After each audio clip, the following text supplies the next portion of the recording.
Halo, Assalamualaikum warahmatullahi wabarakatuh. Saya Umin Fadilah dengan NIM 431221101126 dengan dosen Ibu Ririn Wulandari.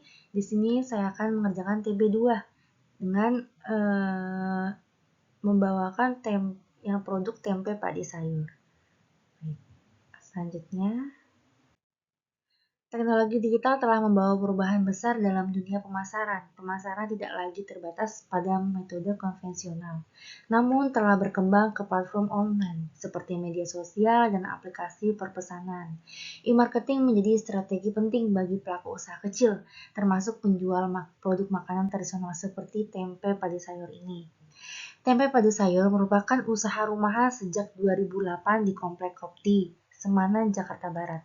Usaha ini memproduksi tempe secara mandiri dan menjualnya di Pasar Pulau Kresek, Semanan. Kini padi sayur memanfaatkan teknologi dengan membuka layanan penjualan online melalui WhatsApp Bisnis, di mana pelanggan dapat memesan tempe dan sayuran untuk diantar langsung ke unit mereka. Oke, baik, kita masuk ke profil usaha padi sayur dulu. Usaha ini didirikan pada tahun 2008 oleh seorang pengusaha rumahan di Komplek Kopti Semanan, Kalideres. Berawal dari memproduksi tempe untuk konsumsi keluarga dan lingkungan sekitar, kini padi sayur menjual produk tempe secara rutin di Pasar Pulau Semanan. Selain tempe, usaha ini juga menjual aneka sayur segar sehingga pelanggan bisa membeli sekaligus dalam satu transaksi. Pada tahun-tahun terakhir, padi sayur memulai melayani pembelian melalui WhatsApp Bisnis, di mana pelanggan cukup mengirim pesan, lalu pesan diantar ke rumah mereka. Sistem ini sangat memudahkan pelanggan, terutama ibu rumah tangga yang tidak sempat ke pasar, seperti itu. Kita lanjut. Konsep e-marketing yang diterapkan oleh padi sayur. E-marketing mengacau pada penggunaan perangkat digital untuk mempromosikan dan menjual produk. Dalam konteks padi sayur, strategi e-marketing yang digunakan antara lain yang pertama ada WhatsApp Bisnis, membuka akun bisnis dengan nama, logo, dan jam operasional. Seperti padi sayur, membuka akun bisnis dengan nama, logo, padi sayur, dan jam operasional ini dari jam 6 pagi sampai jam 12 siang. Gitu. Menyediakan katalog produk berisi tempe, sayuran, dan harga. Yang saya tahu di platform bisnisnya padi sayur itu sendiri itu ada list-list produk padi sayur seperti sayur-sayuran, contohnya keripik tempe dengan dilengkapi harga mereka masing-masing gitu. Lalu ada fitur balasan otomatis untuk menyambut pelanggan, dan di padi sayur tersendiri untuk menyambut pelanggan seperti halo Akang Teteh, selamat pagi, kita bisa membantu pesanannya dengan melihat list rincian produk kami terlebih dahulu. Seperti itu contohnya yang digunakan padi sayur ini. Lanjut oleh sistem pemesanan langsung dengan pengantaran ke rumah. Setelah pesan lewat WhatsApp Bisnis, biasanya padi sayur mengirim makanan yang sudah di-list di WhatsApp untuk dikirimkan ke mereka yang memesan lewat WhatsApp Bisnis tersebut gitu. Yang kedua ada pemasaran dari mulut ke mulut digital atau yang disebut dengan word of mouth online. Pelanggan yang puas sering merekomendasikan lewat grup WhatsApp RT atau RW, PKK, dan komunikasi lokal. Yang ketiga ada media sosial opsional. Meski belum aktif penuh, potensi penggunaan Instagram atau Facebook sangat terbuka sebagai media promosi visual.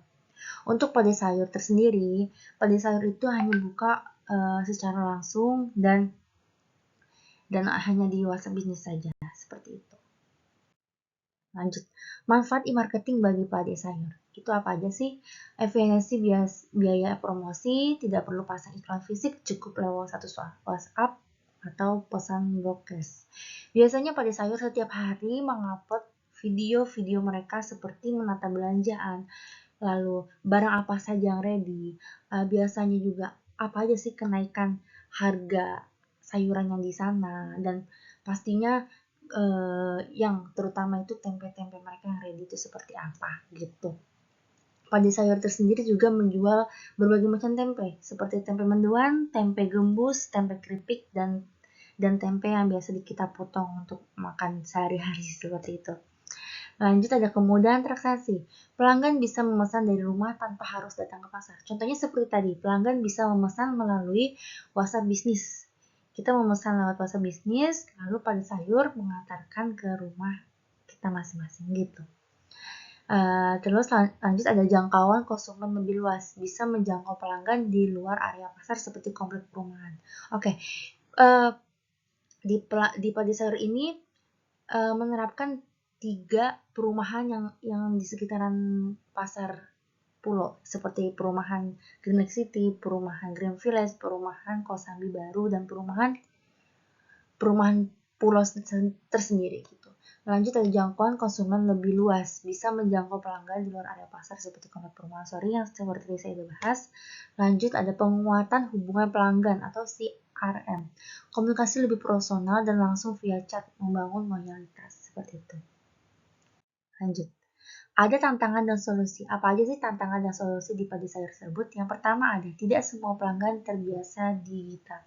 Pelanggan Padi Sayur seperti zaman dahulu atau seperti ibu-ibu rumah tangga yang bahasanya tidak tahu sosmed, biasanya mereka tidak menggunakan WhatsApp bisnis untuk memesan. Mereka bisa langsung datang ke pasar untuk menemui lapaknya Padi Sayur tersebut. Yang kedua ada produk tempe mudah rusak. Terapkan sistem pre-order dan pengantaran cepat. Padi Sayur tuh setiap harinya memproduksi tempe, langsung menata di lapaknya gitu. Yang ketiga ada kompetitor mulai meniru sistem digital. Perkuat keunikan layanan seperti pesan hari ini antar hari ini. Yang saya ketahui, Padi Sayur ini menerapkan free ongkir untuk belanja minimal 100.000. Jika belanja di bawah 100.000 akan dikenakan biaya ongkir 10.000 seperti itu. Lanjut ada keterbatasan promosi visual, mulai dokumentasikan produk dan proses pembuatan video-video di HP. Yang seperti tadi saya bicarakan, Padi Sayur setiap pagi mengupload video-video apa aja yang ready di lapak beliau gitu. Lanjut, di sini ada cara pembuatan tempe. Yang pertama ada bahan-bahannya, ada 50 kg kedelai, lalu ada 3 batang ragi tempe, terus ada air secukupnya dan daun pisang atau plastik lubang-lubang untuk membungkus gitu. Kita lanjut ya. Langkah-langkah pembuatan tempe. Langkah-langkah pembuatan tempe itu yang pasti membersihkan kedelai, cuci bersih dari kotoran debu dan batu-batu kecil, buang biji kedelai yang rusak. Lalu rendam kedelai selama 8-12 jam, biasanya semalaman. Tujuannya agar kedelai menjadi lunak dan mudah dikupas kulitnya. Kedelai direbus dulu. Setelah direbus didiamkan selama 8-12 jam. Setelah itu, setelah direbus, kita giling terlebih dahulu. Di sini ada pembuatan gilingnya, ada digiling dulu kedelainya. Setelah digiling, dikasih ragi. Setelah diragi dikasih, kita pisahkan kulitnya sama kedelainya dengan cara disaring seperti itu, disaring langsung dicampurkan lagi. Biasanya 3 batang ragi biasanya sebesar ya ukuran 20 cm seperti itu. Lalu setelah dikasih ragi, airnya dibuang, lalu siap dicetak menjadi tempe panjang. Biasanya tempe dicetak menjadi cetakan panjang. Setelah jadi cetakan panjang baru mereka potong-potong seperti itu gitu. Dan setelah dicetak, tempenya ini ditaruh di penyimpanan tempe selama sehari. Baru besoknya setelah ragi itu berjamur menjadi putih, seperti ini saya bawa tempenya. Ini salah satu contoh produknya Padi Sayur ya. Ini tempe yang dijual seharga 5.000. Nih, seperti ini adalah jamur-jamur yang dibuat oleh ragi. Seperti ini semalaman baru bisa dijual. Kalau tidak ada penyimpanan semalaman, pasti tidak bakal ada terjadinya pertumbuhan jamur-jamur tersebut, atau yang dinamakan tempenya bakal hancur atau tidak jadi, seperti itu. Oke, lanjut. Oke, selain Padi Sayur menjual tempe yang mentah, mereka juga memproduksi keripik tempe. dengan ciri khas bumbu olahan khusus dari Padi Sayur. Jadi tahun 2008 banyak sekali minat membeli tempe dan keripik tempe dari produksi rumah Padi Sayur tersebut. Keripik tempe tersebut dijual dengan harga 1 bungkus 3.000 dengan isi 6 lembar keripik. Ini seperti saya bawakan contohnya, ini keripik Padi Sayur ini harganya 3.000, isinya 6 lembar keripik tempe. Mereka jual seharga 3.000. Oke, lanjut. Kita hitung-hitung modal awal ya.